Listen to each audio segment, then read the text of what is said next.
Hello, and welcome to the Connected Health Podcast, where we bring together the science of functional health, the strategy of sustainable habits, and the wisdom of your body to help you feel vibrant, strong, and empowered. I'm your host, Vanessa Cohn, integrative health practitioner, nutrition coach, and personal trainer.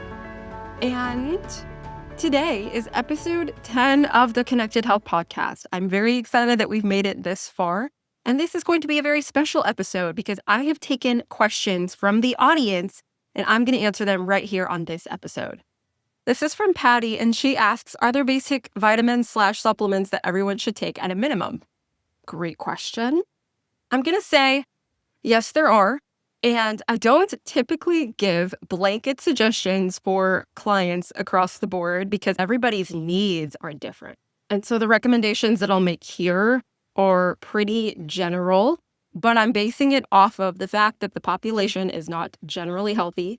The soil, especially in the United States, is depleted. So any of the food that we're getting, even if we do eat whole foods, plants, vegetables, fruits, things that grow out of the earth, it's not always going to be the most nutrient dense, especially compared to past generations and what our ancestors ate. Everything is a little bit different and less nutrient dense.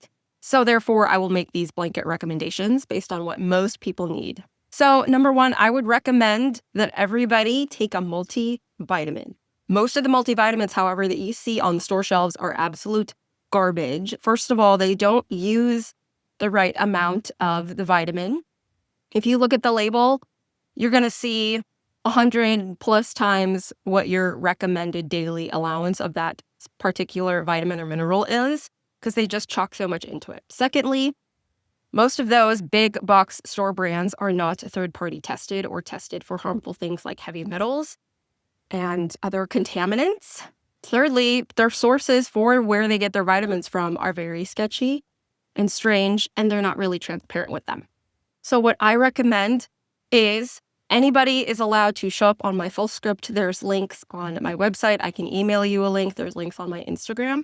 It is my particular full script dispensary. So what that is it is quality vetted supplements and personal care products. They even have coffee on there that are definitely tested for high quality and are going to be dosed correctly for you. If you need specific recommendations, I'm absolutely happy to help you. You can email me at vanessa@connectedhabits.com. Send me a message at Connected Habits Coaching on Instagram or Facebook, and I can give you specific recommendations based on what's going on in your life. The next supplement that I'll recommend to pretty much anybody is pick a protein supplement. When people come to me for nutrition coaching and I have them log their food as a baseline, they're barely getting 40 to 60 grams of protein per day. And we need way more than that. We need over 100 grams of protein per day to get a good amount. And the easiest way to do that besides eating whole foods is to supplement with a protein powder. And a scoop of protein will run 20 to 30 grams of protein.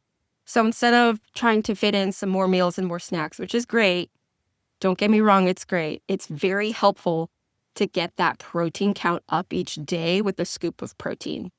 And the last one I'll give is magnesium.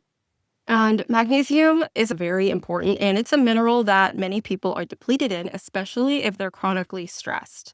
Magnesium is found in foods, but if you wanted to supplement that, let's say that you're having trouble with constipation, you're having trouble focusing, or you just want some peace and sleep when you're trying to go to bed, there are different forms of magnesium that do each of those jobs.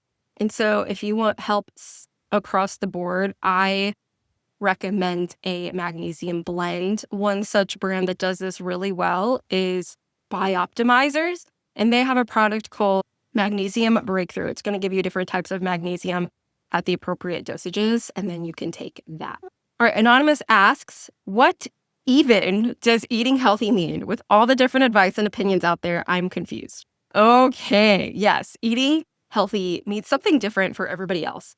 Some people think eating healthy is just avoiding, pizza and ice cream and sugar and donuts. And that's really good on the basis of it. But eating healthy has significance to different people. And in the last episode, I talked about foundational habits for healthy people. And in that, I talk about structuring a plate in a certain way to get the most out of your nutrients every single day. So I'm going to reiterate that and talk more about what it means to eat healthy. Imagine a circular plate, and about 50% of that plate is going to be made up of whole fruits and vegetables. That's going to give you your micronutrients, your vitamins, your minerals, and your fiber. 25% of the plate is going to be a quality source of protein. So that can be salmon, chicken, turkey, beef, fish of some kind of high protein dense meat. And then 25% is going to be a form of carbohydrates. The carbohydrates could span anything from potatoes to pasta to rice. Those are more on the whole foods ends of what carbohydrates could be. Another facet of eating healthy is getting those 5 colors of the rainbow every single day in your foods from whole food sources. So that's blueberries that are blue, grapes that are purple or green, kale that's green, peppers that are yellow, banana that's yellow, carrots that are orange, foods that come from the ground. And they're a different, wide variety of colors because each of the colors actually comes with a set of vitamins and minerals that are very important for you. So what eating healthy means is going to start out looking different for each person, depending on where you're starting. I like to meet my clients where they're at. So I do take a baseline intake of what they eat on a regular basis and help them to slowly change what they eat by choosing healthier and healthier products to either substitute or even just educating them. Hey, pasta is actually super rich in carbohydrates, and while it's not necessarily detrimental to the body, if you eat too much pasta and not enough of the other food groups that are really important, you're not eating a balanced plate. So I use the plate method to really help people visualize what their plates should look like, and therefore they start to make healthier changes. General rules eating healthy though, the plate method, getting those 5 colors every single day, and keeping the food choices that you make as close to whole foods as possible. Things that are packaged, processed in a food plant, things like fast food, which if you really think about it and do some analysis, they're very, very far from whole foods with all of the additives and chemicals they put in there. It's packaged as food, it's talked about as food, but it's not food. It's some sort of chemical sludge all put together. Hopefully that helps to answer that question. Michelle asks my thoughts and opinions on GLP-1s. I'm so glad you asked. I feel like I don't talk about this enough. So let me preface this with, I don't prescribe medications. I'm a health coach. I can support you on your health journey with guidance and instruction from your primary care provider. However, I can share what the current science says, the pros, the cons, the risks, the benefits of things like GLP-1s. And I'll also say that I do currently support several clients who are on these weight loss drugs. And I love that because they're still coming to the gym and they're still working out and they're still seeing progress in their journey. Overall, I want to give you my holistic perspective, how a drug integrates with a lifestyle, with nutrition, with movement, stress, gut health, and more, to help you feel like you're informed enough to make that decision for yourself. And that's what your providers should do for you also. They should give you the facts, the stats, the good, the bad, the ugly, so that you have all of the information that you need to make the decision that's best for your body. The average person doesn't know the specifics about what's in each of these, and so they generally classify them as weight loss drugs or GLP-1s when there's actually different mechanisms of action at work. And I wanted to just briefly explain that to you, but not get too much in the weeds that I lose you. So we have the GLP-1 receptor agonists, which mimic the natural GLP-1 hormone that we already have in our guts. And that's the hormone that helps to regulate your blood sugar, makes you feel full, and slows down gastric emptying, which basically means food in your stomach going to the small intestine. It slows that down so that you feel fuller for longer. And that's going to be more prominent in the drug Ozempic. And then we have tirzepatide, which is going to be more prominent in things like Zepbound and Mounjaro. And it's a dual agonist. So what that does is it works on the GLP-1 hormone receptors and something called GIP. So Ozempic is semaglutide, Mounjaro, and Zepbound are tirzepatide. Semaglutide is originally used for managing diabetes, and tirzepatide was more originally used for weight loss management. Mounjaro and Zepbound are pretty much the same thing as tirzepatide and semaglutide in Ozempic, which is something else. Those are the differences between the two. So these weight loss drugs overall are studied and shown to lower blood sugar, your A1C levels, and help with weight loss, but they are not a standalone solution. I've known people to use the drugs and it helps them and everything is great. I've known people to use the drugs and absolutely nothing changes in their life, including their weight, because they haven't learned to make different choices to make sure that their outcome is different. So from a holistic perspective, it is up to you what you decide to put in your body, but take into account the risks, the benefits, the potential outcomes. You may have heard some buzz about some lawsuits regarding these type of drugs based on negative side effects. And some of the risks can include GI issues, constant nausea, vomiting, diarrhea, constipation, bloating, abdominal discomfort. And because gastric emptying is slowed, food stays into the gastric system longer than it needs to be, whereas in a normal body without drugs, it goes through your digestive system. But as it sits there, actually undigested food sitting there can actually ferment and cause off-gassing and bloating and nausea and digestive upset. Gross visual image, but that's what happens. There's some reports of increased risk of pancreatitis, which is when your pancreas becomes inflamed. There is a risk with the thyroid as well. And rapid weight loss can lead to rapid muscle loss as well. If gastric emptying is slowed, you feel fuller for longer, which means you don't feel the need to eat as much. And even though your body actually needs fuel to run its course, to stay alive, to do its thing, it'll actually start eating away at muscle tissue as well. And muscle is a key indicator of longevity and health. So I would recommend, if you were to choose to be on these drugs, that you also continue to weight lift and give your body the fuel that it needs as much as you possibly can. When it's done eating up the muscle, it'll start eating up the bone.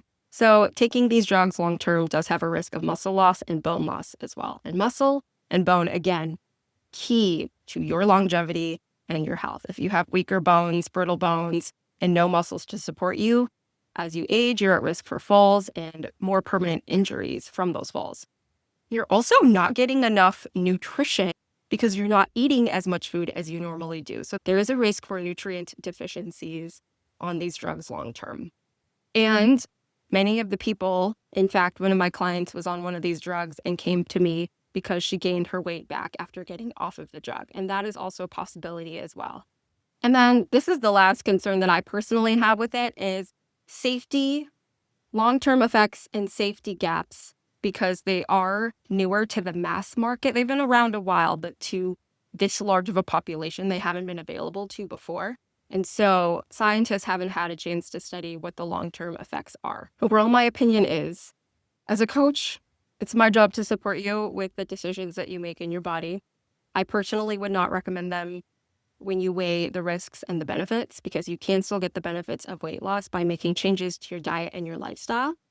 Whereas if you were to take the shot and not make any changes to your diet and lifestyle, you do have a risk of all of those GI issues, thyroid problems, and gaining the weight back as the risk. If you do decide to go this route, I would want to be hypervigilant about your protein, your nutrients, your bone health, strength training to support you and not just to lose weight. Medication can be a tool, but it's not the solution. The solution would be learning healthy habits that you can integrate in your lifestyle and have that be a sustainable way for you to live. Anonymous asks, there's a guy in my workout class who comes regularly but has a beer belly. Why isn't the workouts helping with that? Ooh. I love this question.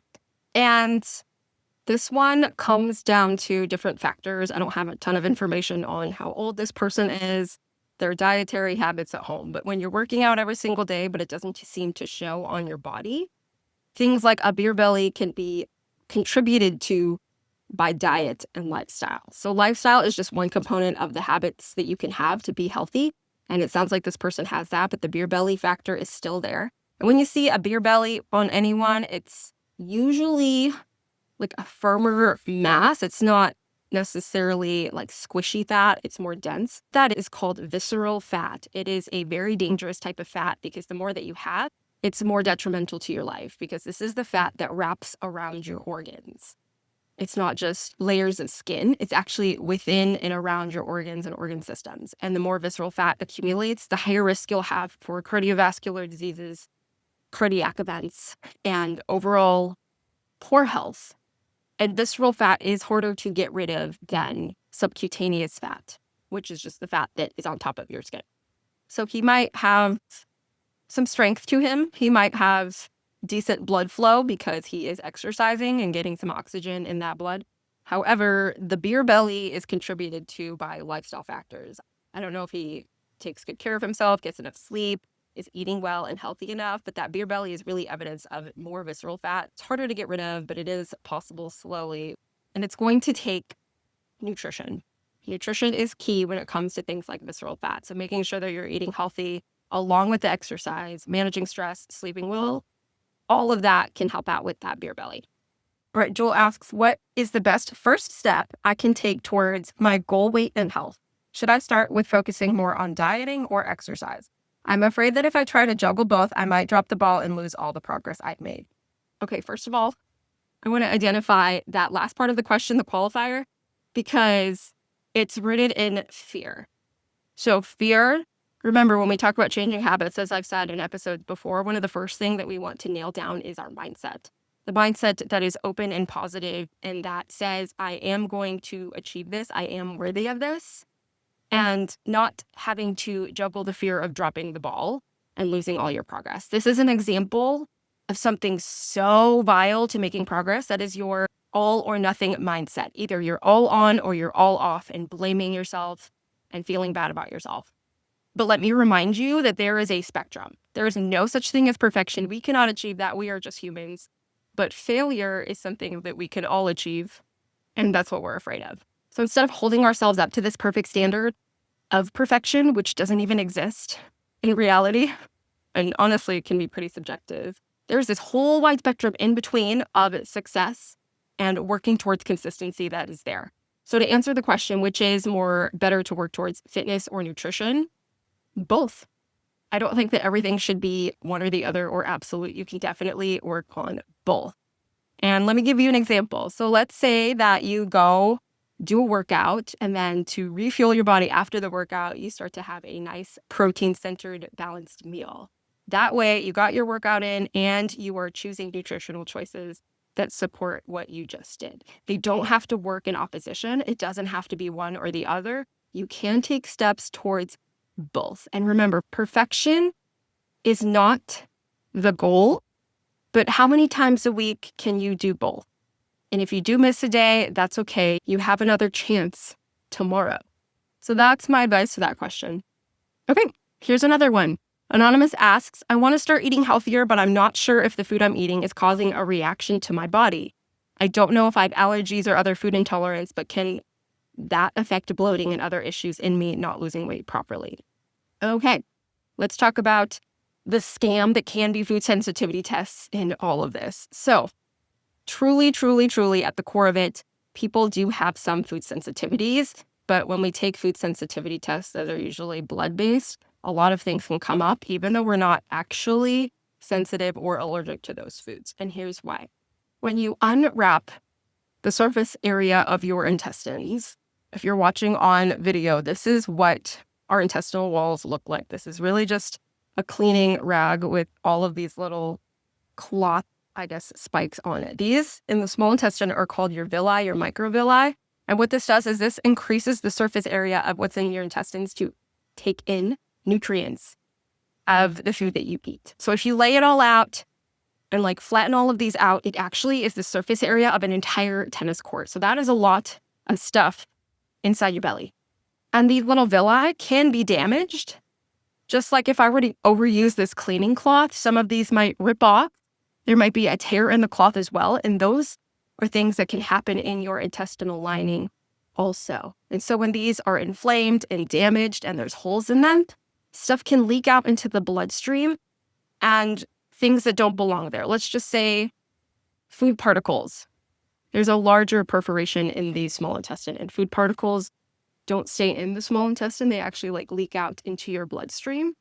Well, your body sees that as a foreign object and mounts an attack with the immune system and has all of this inflammation come about for it to attack that. And then on the blood test food sensitivity, it's going to mark that as a food sensitivity or a food allergy, when it might actually not be. It's just not where it's supposed to be. It's not in the gut, it's in the bloodstream. And that's a problem. So that's where food sensitivity tests can be inaccurate. So I don't recommend them, first of all, for clients. Secondly, the bloating and all of that from the damage to the intestinal lining, we call that either, there's a term leaky gut or there's a term intestinal permeability. The permeability of your intestines are compromised if they're damaged or if there's holes in them and they're leaking out. That's basically what that means, or you could call it leaky gut in more simple terms, where things are coming out of the digestive system and leaking out into the bloodstream. So inflammation can come from that, but also if your intestines are damaged at any part from repeated eating something that you're sensitive or allergic to, that can happen as well. Our intestines can be damaged from a variety of things, including foods that we're allergic or sensitive to, chemicals that we're allergic or sensitive to. And here's another thing, not chewing your food correctly or not chewing your food enough and having these massive pieces of food float through your intestines is also causing damage to that lining. So that's one part of it. If you have bloating, what could be happening is a bacterial issue. So the bugs in your gut, there are good bugs and there are bad bugs. But when there's too many bad bugs, they will release gases and cause air to build up in the small intestines or the large intestine and cause bloating. When we eat things like sugar and unhealthy processed foods, the bad bugs actually really like that. So they grow and they grow and they grow because we're feeding that. And sometimes we can attribute our cravings to what the bugs in our gut really want to eat. If you've got sugar cravings, sometimes it means that those bugs want to be fed. So if you're not sure if the food you're eating is causing a reaction to your body, before you go take a food sensitivity test, I would take a period of 3 to 4 weeks eating mostly whole foods and see if the bloating and the digestive issues disappear. If you're eating lots of processed foods, foods high in sugar, fat, greasy foods, you're more likely to experience digestive problems. But if you were to take those out and eat more whole foods like potatoes, fruits and vegetables, quality sources of protein like chicken and turkey and beef and salmon, and those issues are still there, that's the sign that you need deeper gut testing. But if you were to just take the foods that exacerbate the issues out for a while and see how that helps to heal your gut. Now, gut health is a whole topic, and I definitely want to do a series on that soon. But I hope that gets you started in answering your question. All right. Anonymous also asks, I don't know if this is the same person or multiple different people. I'm active and on my feet at work a lot, but when I get home to rest for several hours, I find that even with the 9 hours I spent on my feet and active at work means nothing because I'm finding that I'm gaining weight. All right. Great question. So you have an active job, but you're tired, but it doesn't seem like you're losing weight. This can be complex. It can be an energy balance. If you are active at work, but then you're not taking in enough calories to support your activity levels, your body will conserve energy. So whatever you do eat, because the body's working on a biological system, it doesn't know that there's food coming in X amount of hours. It just thinks that I don't know if I'm going to have enough to live, so I'm going to keep it and store it in my fat cells so that I have something to use for later. So that could be a factor. I don't have enough information, so I'm trying to give different angles of why this is happening. Another reason you could be gaining weight, even if you have an active job, is maybe you're eating too much. So you're either eating too little or you're eating too much, and the activity level isn't enough to burn off those calories to keep you at a healthy weight or to have you lose weight. So those are two simple ways to explore first. Next question. My friend cut gluten and lost a lot of weight. Could it also have the same effect for me? Back to food sensitivities and food allergies. So gluten is a protein found in certain foods, usually wheat-based foods, barley, rye, all of that is gluten. And gluten is a protein found in those foods. There are people who are actually allergic and very sensitive to it. And those people have what's called celiac disease. Other people, they might just have a slight irritation or sensitivity to gluten. It's not so harmful for them. But when they do eat it, they're going to have some inflammation reacting to the gluten, and the body doesn't seem to like it.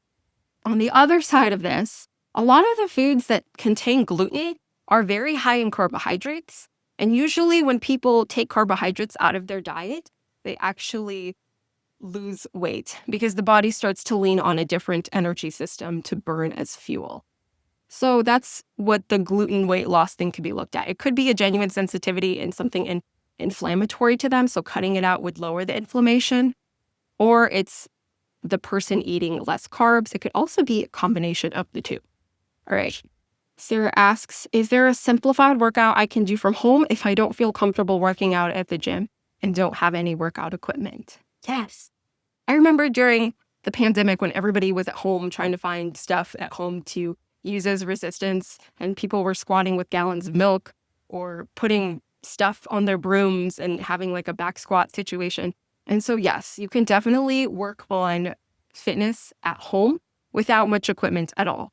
Or this is an opportunity for you to get creative with the equipment that you might have at your home and start using that in resistance training as well. Resistance training is key to longevity, to weight loss, to just being a stronger, healthier, happier person. And I want to give you some central movements that you can include every day, even if you are working out from home. So there is this exercise called the squat. We all pretty much know what squats are. If you need a specific demonstration, look something up on YouTube for the proper squat form, or work with a trainer. There's trainers that work in person or virtually like myself, or you can look at YouTube demonstrations to help you out. But there's the most fundamental movement you could do at home is a squat. If you wanted to build upon that and add resistance, hold something in your hand while squatting. If you have a small child, that works as resistance. A gallon of milk, a couple of cans from the pantry, anything that has some weight to it that you can hold in your hands while you're squatting, perfect. Another fundamental movement is a pressing movement. So we have the vertical press where you're pushing things over your head and extending your arms to the ceiling. And then you have your horizontal press when you're on your back and pressing things to the ceiling that way, kind of like a bench press or a push-up. So those are two other movements that you can use with resistance at home. If you have little dumbbells, or even if you don't, maybe you have cans of food, full water bottles to press overhead or press to the ceiling while you're on your back. Those are options as well. And then we have a hip hinge movement, which is bending down to the floor and picking things up. That's very similar to the gym movement called the deadlift. Now, when we do this, again, look at YouTube tutorials, find an online or personal in-person trainer to help you with form. But generally, you can stand with your feet about hip width apart, maybe a little wider, maybe a little narrower, depending on what feels comfortable to you. And you're going to start to tip your chest forward like you're bowing down, like you're doing a gentleman's bow. While you're bowing down, you want to keep your shoulders back, kind of like you're holding a pencil between your shoulder blades, or you're standing at attention in the military. That posture should be kept as you're bowing down. And the last component to good form when it comes to sort of bending movement like that is to engage your core. And what that looks like is tightening up your belly muscles like someone was about to punch you in the gut. So once all of those muscles are activated, go ahead and bend at your waist and come back up.